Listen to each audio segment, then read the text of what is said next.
Now, the greatest radio shows of all time. Suspense. The Shadow Node. Washington calling David Harding, counter-spy. Classic radio theater. The Great Gildersleeve. Fibber McGee and Molly. Dragnet. Gunsmoke. The Lone Ranger.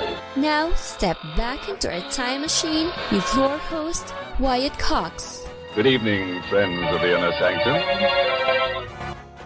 The prequel to the Third Man motion picture, Orson Welles in an episode of The Lives of Harry Lime. This episode goes back to January 11th, 1952. This episode is entitled The Hand of Glory.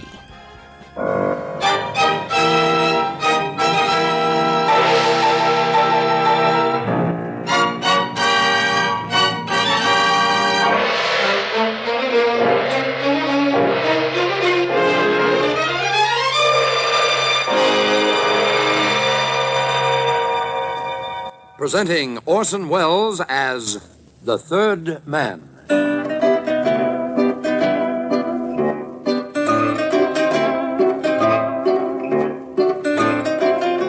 The Lives of Harry Lime. The fabulous stories of the immortal character, originally created in the motion picture The Third Man, with zither music by Anton Karas.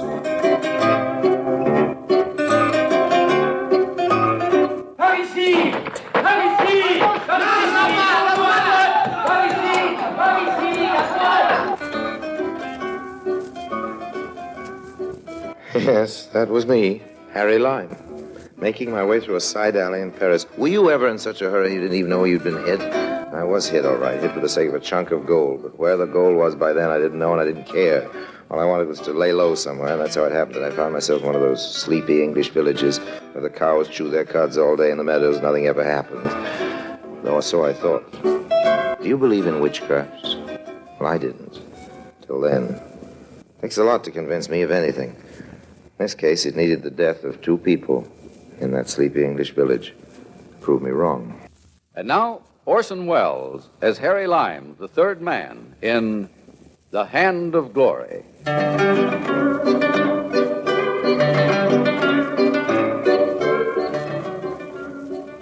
I wanted to get away from gold and away from France.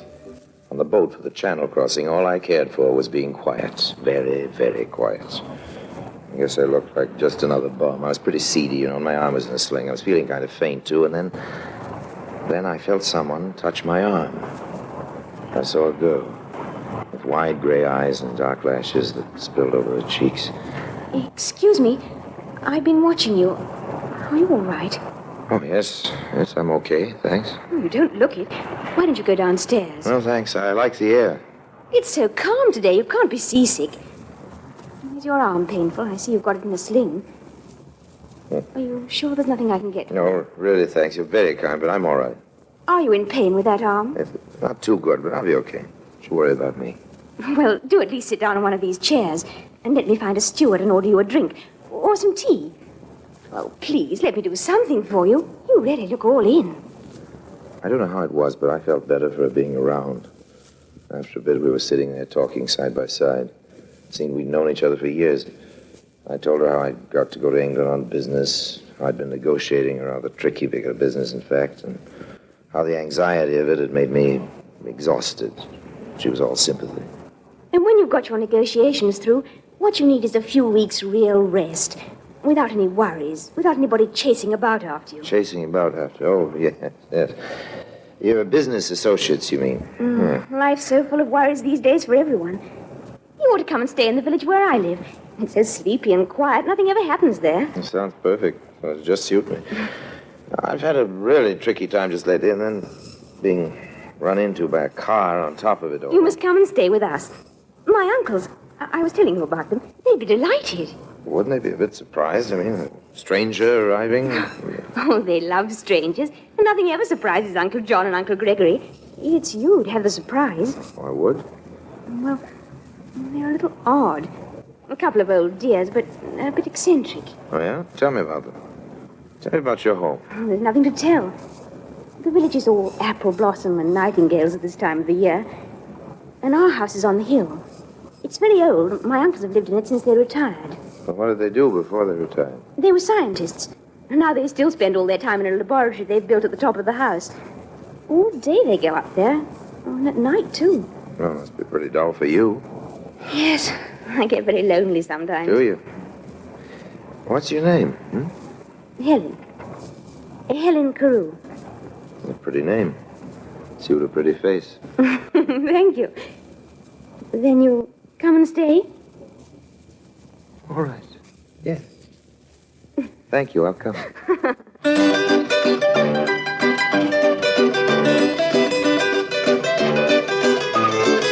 It was half a joke, but she gave me the address and told me to turn up whenever I liked.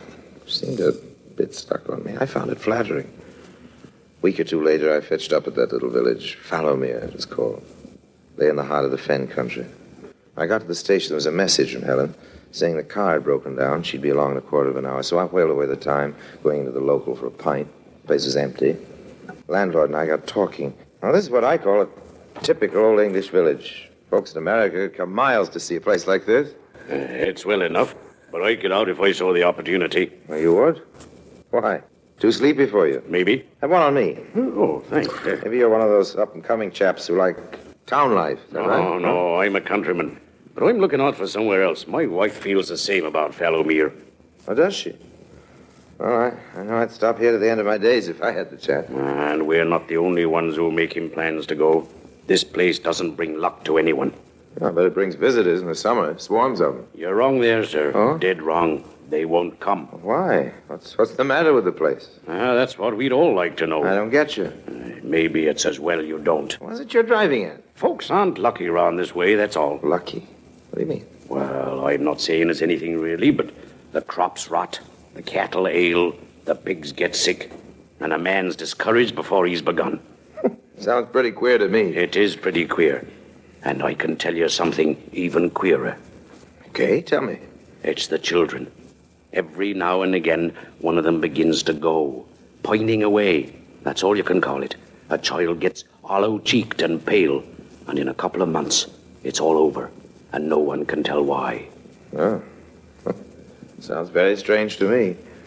And I was told it was a village where nothing ever happens. Well, sir, you've come to stay here. Let's hope you find it that way.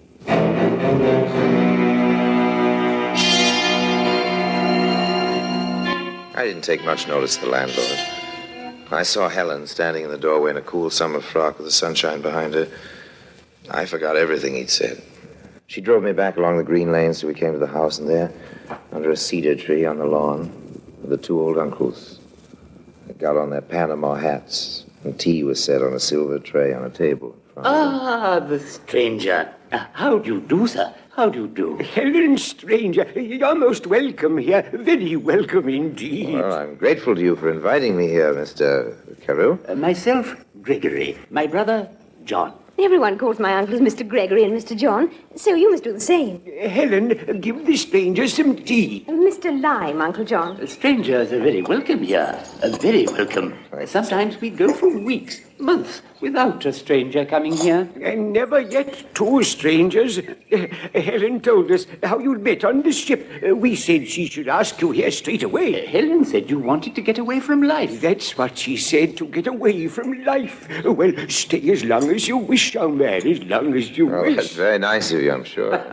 Not kind at all. Now, if you will excuse me, we have some work to do. We don't allow more than half an hour for tea each day. We shall have the pleasure of seeing you at dinner. No, thank you, sir. Don't thank me. You've nothing to thank me for. Nothing to thank either of us for. Au revoir. Yeah, your uncles. I had no idea they still worked. They're going to the laboratory. I told you how they spend all their time in it.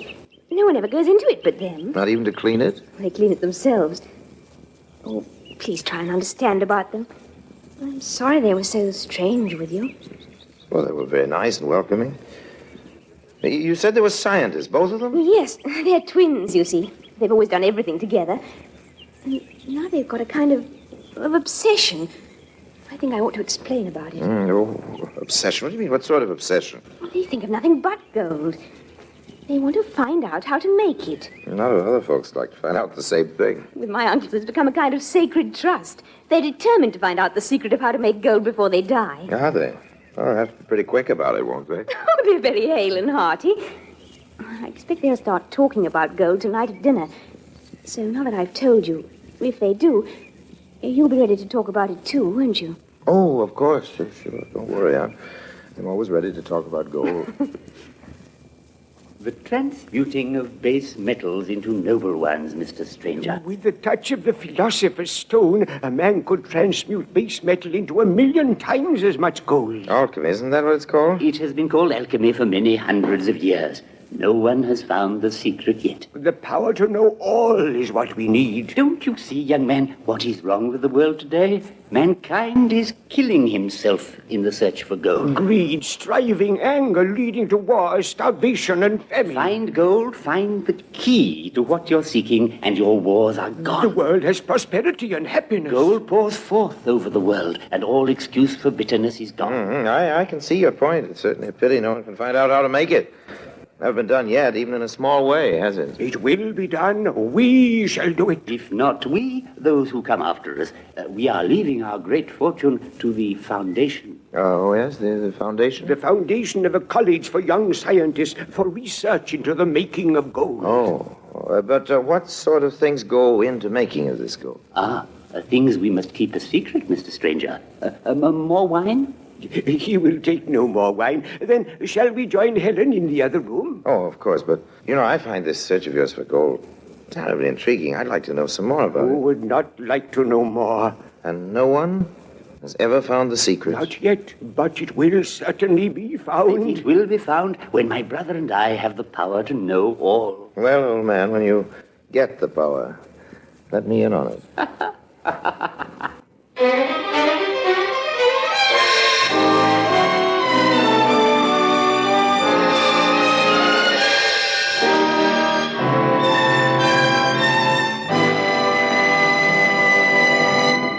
January 11th, 1952, The Lives of Harry Lime on Classic Radio Theater with Wyatt Cox.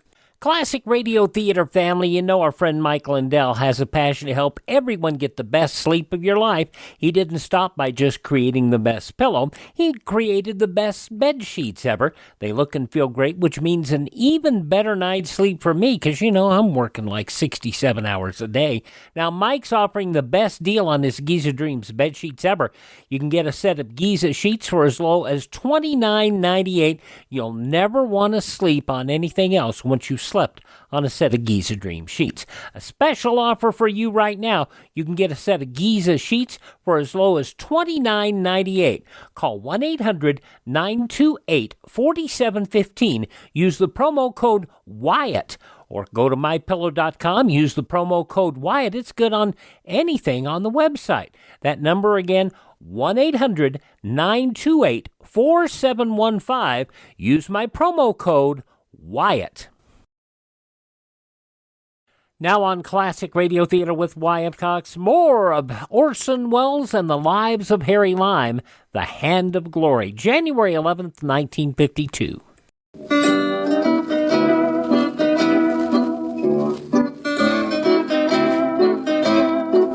They were, to put it mildly, an odd couple, those two old gentlemen with their velvet smoking jackets.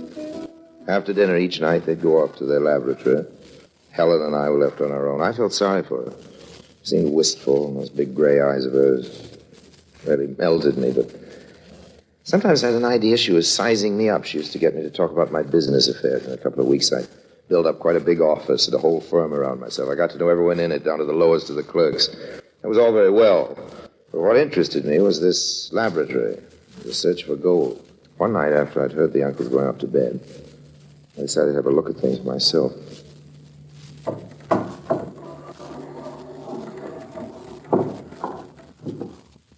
Crept into the laboratory through the window. It was an airless summer night. Behind me, I could hear a nightingale singing in the garden. There was the place. A strange jumble of globes and bottles filled with queer bright liquids. One was red like blood. There were little crucibles and jars labeled, and by the light of a torch I saw there were books around the walls.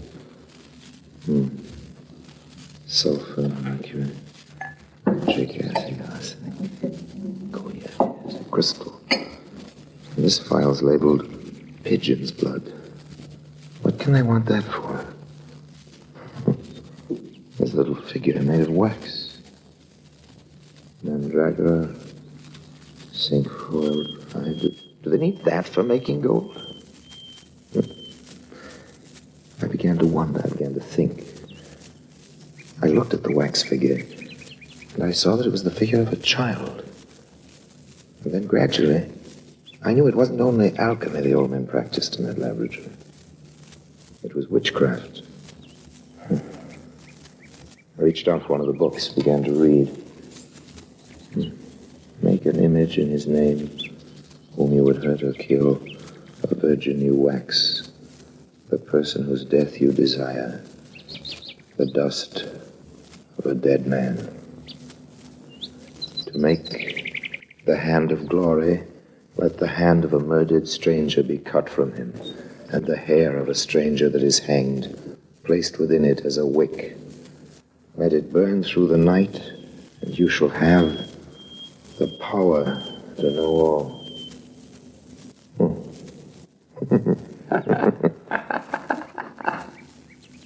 If ever the hair rose on my head, it did at that moment.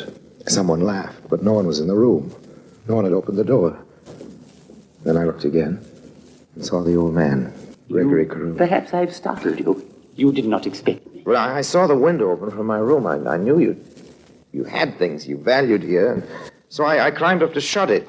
Quite very thoughtful. And then I got interested, in the books. Old books. Worth noting.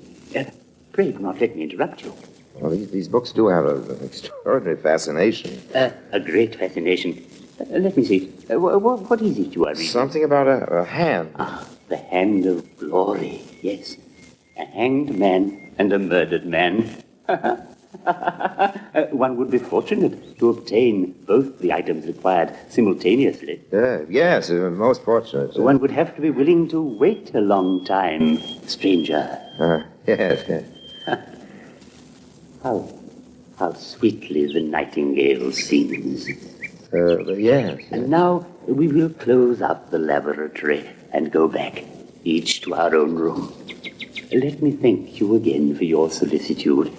I will show you down the staircase to your room, stranger. He came behind me in the darkness, moving softly. All the time I could hear him still behind me. But at my door he said good night politely, and without another word he left me. I sat for a long time thinking. But all the same, I didn't particularly care for it when the old man still called me stranger.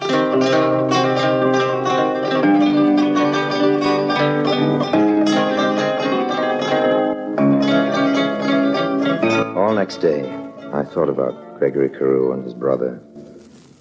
I knew it wasn't a dream. I knew they were mad, stark staring mad. Obviously, they'd stop at nothing in their search for the secret of making gold. Something warned me to get away. Then there was Helen. Couldn't leave her. So I told her I wanted her to come away with me, and she said she'd do it, and we decided to go next day. I had no idea where I'd take her, but I couldn't leave without her. That afternoon, I saw the uncles walking up the drive. Someone was with them. A tramp, an old, tattered-looking figure who hobbled along between them. They came near. I stayed hidden behind the arbor. You shall stay with us here, my man, until you're stronger. Oh, you're very kind of me, sir. You shall sleep in the attic. We'll make you up a bed. Plenty of warm blankets and a soft mattress. Oh, you gentlemen have saved me. I was done. I'd walked on and on. Not as young as I was. Oh, you must have a hot meal. We'll send to the kitchen for it. No. Better still, you go along and ask for it. Say Mr. Carew sent you. First turning on the right, second on the left by the kitchen garden. Get your meal, then we'll show you the attic. I don't know how to thank you, gentlemen, for this. That's all right. A good night's rest and you'll be a different fellow tomorrow. Now, go along now. Take it easy and don't hurry yourself. Right.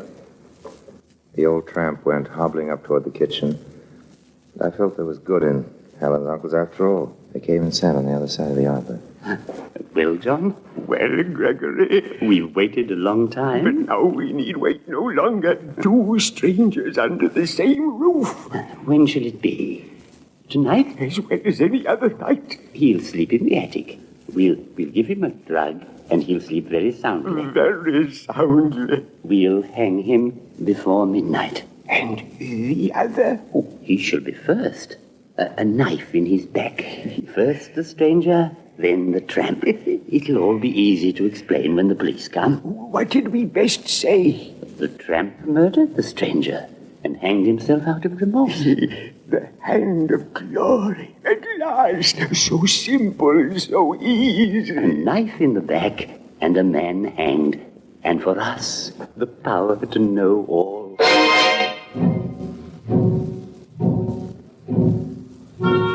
So that was it. I'd found out the role for which I was being cast. Very nice. If you go for that sort of thing. That night, I didn't go to bed. I hid behind the curtains of the big window in my room. Outside, the nightingale was still singing. The moon shone brightly. I waited, and just before midnight, the handle of my door began to turn. And we'll hear what happens when the door opens following some important messages from your favorite station. January 11th, 1952, The Lives of Harry Lime, produced in London by Harry Alan Towers, his Towers of London company, not by the BBC, as some people have inaccurately reported. Towers got the rights to the Harry Lime character. So there you go. The Lives of Harry Lime, when Classic Radio Theater with Wyatt Cox continues in just a few moments.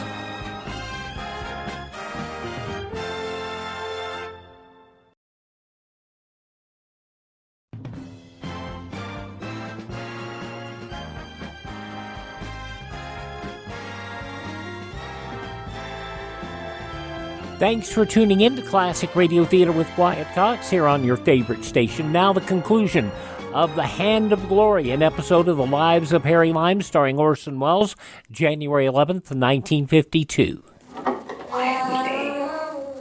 Quietly. It's dark in here. The bed is there, in the shadow. Have you the knife? I have it here.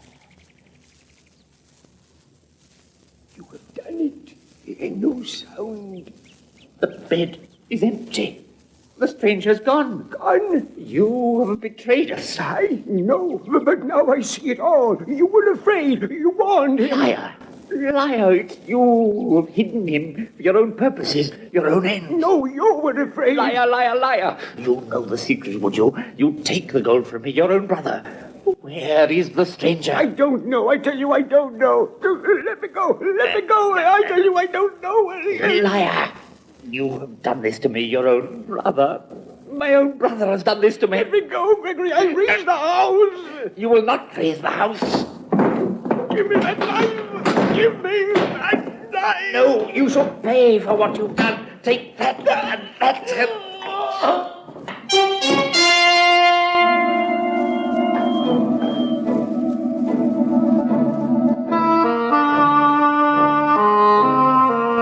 It was all over quickly. There was John Carew on the floor in the moonlight with a knife in his back. Brother Gregory was gone. But where was the tramp? I rushed up the stairs and found him snoring in his blankets. Gregory Carew was nowhere to be seen. I ran back, roused the servants, went to the laboratory. The laboratory was empty. But in one corner, something swung backwards and forwards from a beam. We went up to the thing that hung there. Gregory Carew. A murdered man and a hanged man. The brothers got their wish all right. The things they wanted for the Hand of Glory. The only trouble was they went around to collect. Then came the police. And in deference to Helen, there was as little fuss as possible. The facts were too obvious. I stayed on a day or two, wondering what I ought to do about it, but she solved the problem herself. I've come to tell you about the will. It's been found in the laboratory. Oh, yeah? It's only a few lines. My Uncle Gregory must have written it just before he died. It's changed. Changed? In what way, Helen? He's left his whole fortune to me. Well, then, it means you'll be rich. Mm-hmm. Very rich, Helen. Well, when shall we leave this place? I'm not leaving now. I'm staying here. I don't need your money now. I've got my own. My money, but... Helen, old girl, I haven't got any money. Haven't you? What about your office and the staff and your business interests? Well, to tell you the truth... Oh, yes, Harry. I always felt they were too good to be true. He was very fond of them all. Well, perhaps if they don't exist, it's just as well I shan't need them now. But look here, Helen, aren't you coming away with me then? Not me. Yes, it does seem I'm lucky, doesn't it? Of the four of us, I'm the only one who's got the gold, after all.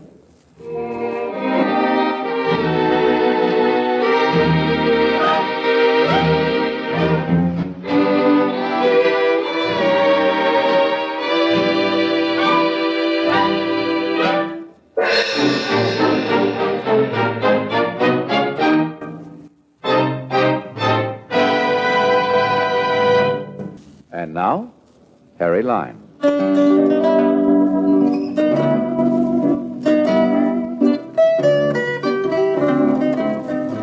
Oh, yes. In this age of radar, jet propulsion, television, and atomic energy, there's still room for witchcraft. They don't go for broomsticks anymore, but there's lots of witches. They don't bother with black cats. They settle for mink. Take Helen, for example. Now, there was a real witch. Oh, I know what you're thinking. You're thinking, old Harry's been telling us a ghost story. Well, sure I have. Why not? After all, there are such things as ghosts. And also there are such things as beautiful girls. But it's silly to believe in either of them. January 11th, 1952, The Lives of Harry Lime on Classic Radio Theater with Wyatt Cox. Well, now on Classic Radio Theater with Wyatt Cox, another episode, part 3 of the 5-part Yours Truly Johnny Dollar story, The Todd Matter. This episode was originally broadcast January 11th, 1956. From Hollywood, it's time now for... Johnny Dollar. This is Dr. Kane, Police Emergency Hospital. You left word for me to call you, Mr. Dollar? Yes, sir. I'm with Sergeant Mapes. Has there been any change in Miss Tierney's condition? No, sir. No, none. Do you think she'll make it, Doctor? It's hard to say right now. Sometimes they rally, sometimes not at all. Doctor, it's very important that we see her. I don't know whether it'll do any good, Mr. Dollar. We want to question her. Yes, I know.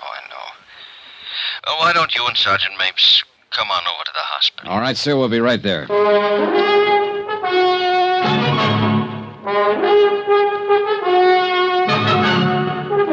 Tonight and every weekday night, Bob Bailey in the transcribed adventures of the man with the action-packed expense account, America's fabulous freelance insurance investigator. Yours truly, Johnny Dollar.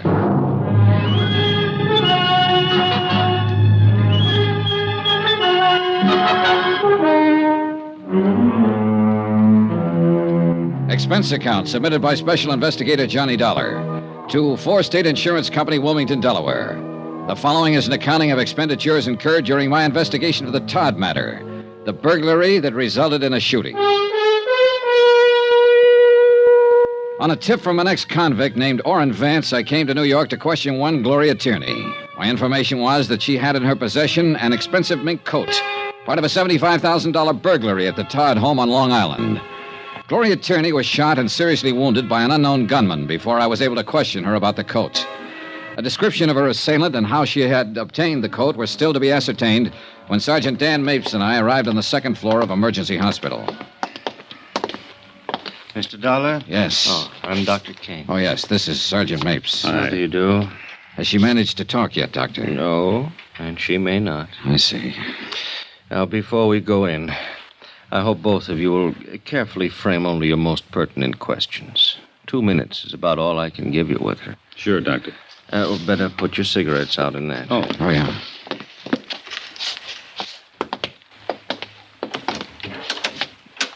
Ego facultate mihi ab apostolia sede tributa indulgentiam plenarium et remissionem omnium peccatorem tibi concedo. Father Deering wanted his word. Yeah. Et Filii et Spiritus Sancti. Amen. All right, Father? Yes. Is she conscious? Just a minute. Yes? She can hear you, I'm sure.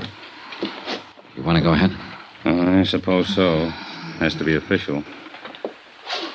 Are you Gloria Tierney? Is Gloria Tierney your name? Yes. Do you understand that you're seriously hurt? Do you understand that? Yes. Can you tell us how you came about these injuries, Miss Tierney? Miss Tierney. Bill. Bill. Bill shot you? Yes. Well, what is Bill's full name? Where can we find him? Bill. Where can we find him? Who is he? Doctor? Watch out. Nurse, hand me the hypo. Quick. No. This might help.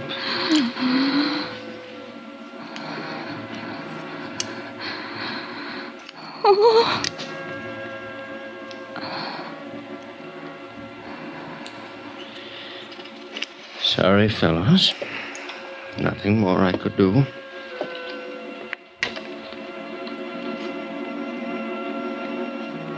Gloria Tierney died at 3:35 in the afternoon without revealing the full name of the man who had shot her the night before. Expense account item 7, $6. Drinks. Myself and Sergeant Mapes. Well, we're sure of two things. Are we? Yeah. His name's Bill. And this is the worst whiskey I ever tasted. There ought to be a law. I think there is, Sergeant. I'm going to ask you something, baby. Outside of the fact that that girl up there died a few minutes ago and was wearing a stolen mink worth $11,000 that you've been wanting to get your hands on, what about her? How does it strike you? She looked like a nice girl. Yeah. She looked like the best kind of girl ever made. What else? What would someone like that be doing in a stolen mink coat? Exactly. What would she be doing with a stolen mink coat? Outside of having herself a time with a guy named Bill who gave it to her. You call that having herself a time? I'd like to get drunk. Every bum in town's named Bill.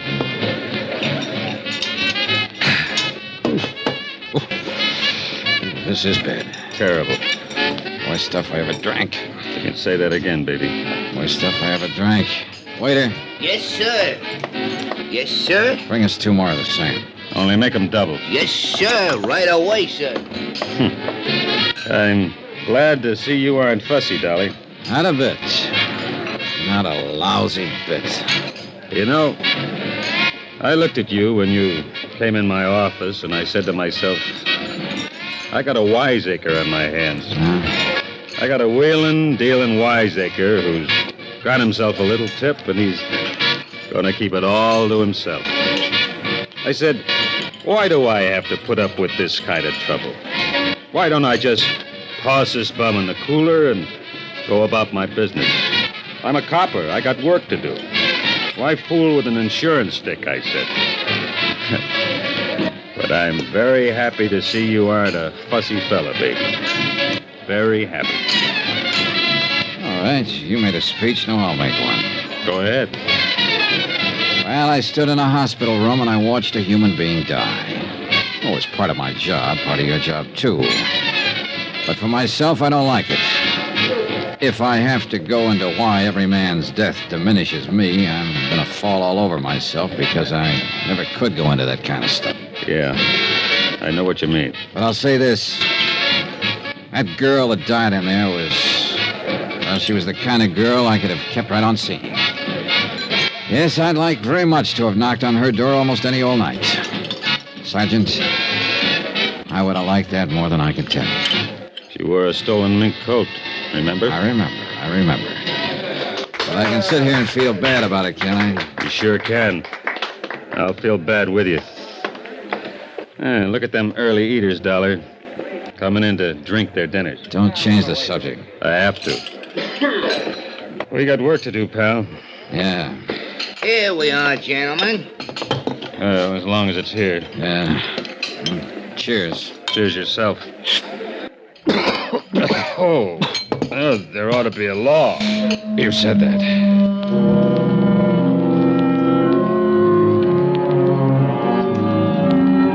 I remained with Sergeant Mapes the rest of the day as he continued his investigation of the death of Gloria Tierney and the Todd burglary. The apartment where she'd lived finally yielded some information. Here it is. Letters from a Robert J. Tierney in Riverside, California. Looks like her father, maybe. Yeah. I'll have the business office down at headquarters notify him. Hey, what's this? Huh? Picture. Oh, nice-looking guy. Yeah. Love Bill. He loved her, all right. Anybody identified this yet? That Mrs. Stromberg's supposed to be here right now. What time you got? 1:30. She said she'd be here at 6. Hey, Sergeant, did you get anything on the bullets? Well, they didn't check with anything in our lab. Ballistics says it was an Army Colt, old model. Pretty good for killing. And what gun isn't? Yeah, you're right. Hello? Oh, hello, Mrs. Stromberg. We've been waiting for you. Come in. Hello? Hello, Mr. Dollar. Hi. Do I have to answer any more questions? Oh, a couple if you don't mind. I'm just all worn out. I can't get over this terrible thing happening to Gloria. Did you ever find out about her family? We're going to contact them right now. Seems they live in Riverside, California. Yes. Yes, I believe that's what she said. I want to ask you one question, Mrs. Stromberg. Take a look at this picture. Yes. Do you know him? Oh, yes, that's Bill. The man Gloria Tierney's been going out with these last few months? Yes. The man who drives the black Cadillac? Yes, the Cadillac. Oh, I wish I could tell you his full name. Did he do this terrible thing? It looks like it, Mrs. Stromberg. Oh, dear. Have you arrested him yet? We haven't found him yet. Well, I hope you do. I hope you clear this up. I left word for the office to get me here. What about her things? Hello. Her family will probably take charge as soon as they're contacted. Oh, that poor girl. That poor girl. So alone now. Yeah. Mrs. Stromberg, did Gloria Tierney ever mention to you that she'd been married? Married? Gloria? Yeah. Why, no, she never mentioned it. Was she? Married in the state of New York in 1951. Divorced in 1953. Routine check of vital statistics. What was her husband's name? Bill. Bill Powers. Sergeant Mapes requested immediate file checks on William B. Powers, the ex-husband of Gloria Tierney. From it, he learned he had no criminal record in the state of New York. His home address was up in Westchester County, one of the suburbs of the big city. I drove out there with Sergeant Mapes. Oh, what's this all about? Do you know a woman named Gloria Tierney, Mr. Powers? Well, sure. We were married once. Why? She was shot to death last night, Mr. Powers. Gloria? Yeah. Are you sure? We're sure. Shot?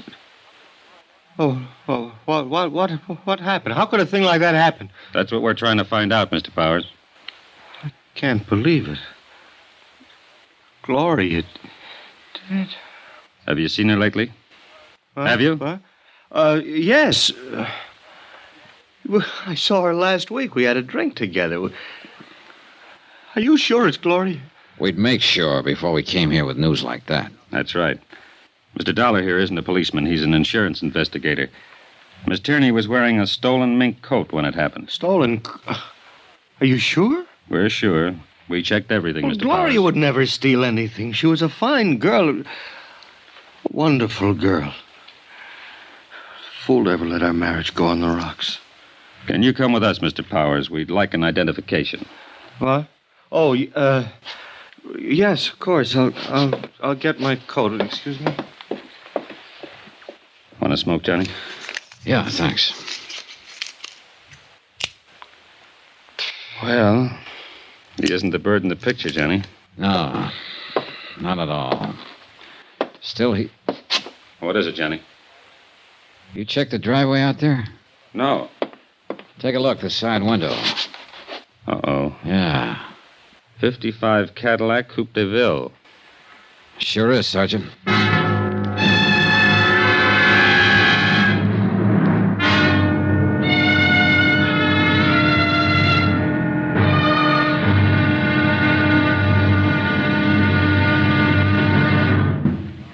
There'll be another intriguing episode in our story of the Todd Matter tomorrow. Tomorrow? Well, you find one killer and you find them all. And then you have to start all over again. Join us, won't you? Yours truly, Johnny Dollar.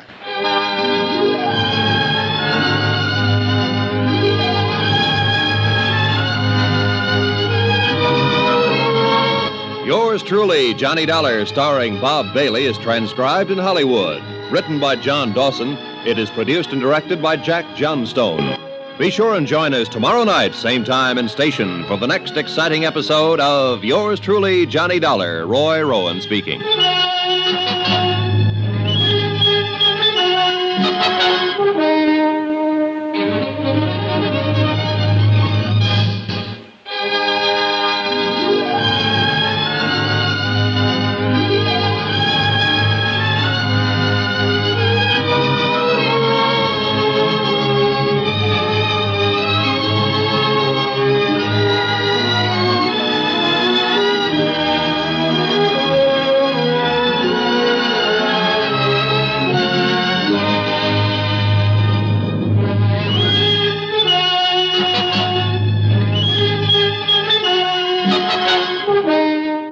So could it be the ex-husband?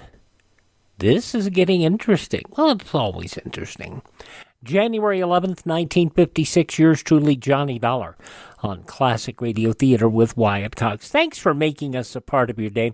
Thank this station, support their advertisers. It's their kindness and courtesy that allow us to be around here each and every time you roll around on your favorite station. Miss a day, you don't have to miss a single show. All of our shows are available at classicradio.stream. That's classicradio.stream. Stream our shows, learn about building a classic radio collection of your own. You can also contact me. You can find our social media links. And if you like, you can buy me a copy. The Buy Me a Coffee money helps us acquire additional classic radio collections for you to enjoy here. And also, it helps us to also keep our distribution channels up and running. That's at classicradio.stream. Classicradio.stream. Thank you so much for making us a part of your day. Thank this station. Support their advertisers. Tell your friends the great radio shows are right here at this spot on the dial. Classic Radio Theater with Wyatt Cox on your favorite radio station.